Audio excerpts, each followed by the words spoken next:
Yang saya ingin tanyakan singkat saja Pak, bagaimana tanggapan gereja terhadap politik? Ya, karena tahun ini adalah kita sudah masuk dalam tahun-tahun politik, nah, perlu barangkali diberikan penjelasan atau arahan-arahan dari pendeta bagaimana sikap gereja terhadap politik, bagaimana kita menempatkan diri dalam hal ini. Saya kira itu saja singkat. Terima kasih atas kesempatannya. Ya, saya kira gereja sebagai sebuah organisasi sebaiknya menghindari politik praktis karena kepentingan banyak orang. Ya, misalkan saja kalau pendetanya maunya Ganjar, tapi kalau majelisnya maunya Prabowo, ya, begitu pendetanya khotbah dan mengarahkan ke situ, maka pasti yang grup Prabowo itu menjadi tidak suka. Ya, maka pasti menjadi repot. Jadi saya kira gereja sebagai organisasi lebih baik menghindar hal itu. Ya, mungkin gereja bisa memberikan pesan-pesan yang bersifat umum tentang kriteria-kriteria pemimpin yang baik yang perlu dipilih, tapi tidak perlu mengarahkan kepada seseorang. Kalau pendeta mempunyai pendapat pribadi, saya mau Ganjar, dan dia ngomong secara pribadi, dan dia mengajak temannya atau Pak Majelis kita Prabowo saja ya, itu level pribadi, nggak ada masalah. Tapi tidak boleh menggunakan mimbar untuk mengarahkan kepada calon tertentu. Ya, karena mungkin saja benar, tapi efeknya jangan-jangan malah Prabowo sama Ganjar tidak ada urusan apa-apa, tapi jemaatnya yang berkelahi. Ya, toh, padahal kita tidak punya kepentingan langsung. Ya, nah jadi ya harus kita hindari hal semacam itu sehingga gereja betul-betul netral dalam hal ini.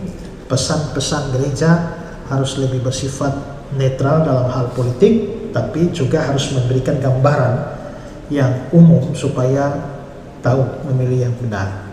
Ya, kalaupun ada ancaman-ancaman tertentu, misalnya calon presiden tertentu ini akan membawa kita ke negara Islam, misalnya contohnya begitu, maka sebaiknya itu didiskusikan di luar mimbar gereja. Adakanlah pertemuan-pertemuan yang non formal. Ini kalau kita pilih ini, dia punya potensi untuk kita menjadi khilafah atau melawan undang-undang ini akan besar. Maka ini bahaya. Nah, itu misalnya dilakukan oleh lembaga-lembaga non gereja. Ya, misalnya saya contohkan bahwa Perkantas misalnya, itu pernah pakar politik tertentu bekerja dengan Perkantas yang netral juga, mengumpulkan pemimpin-pemimpin gereja, lalu memberikan semacam seminar politik kebangsaan. Ya, oke, itu kan lembaga para church seperti Perkantas atau GMKI mungkin, ya. Tapi yang penting jangan gereja, karena gereja itu sangat rawan bagi perpecahan gereja, ya, karena banyak kepentingan. Jadi saya pikir kalaupun ada hal-hal tertentu yang penting demi, kan bagaimanapun juga gereja harus mengusahakan kesejahteraan bangsa dan negara. Ya, Yeremia menulis kepada bangsa Yehuda di pembuangan, usahakanlah kesejahteraan kota, kemana kamu aku buang, sebab kesejahteraannya adalah kesejahteraan. Berarti memang orang percaya juga harus mengupayakan kesejahteraan kota. Ya, itu di Babel, negeri pembuangan. Di negeri pembuangan saja orang Yehuda harus mengusahakan kesejahteraan. Padahal itu bukan tanah air mereka, itu Babel. Apalagi tanah air kita sendiri.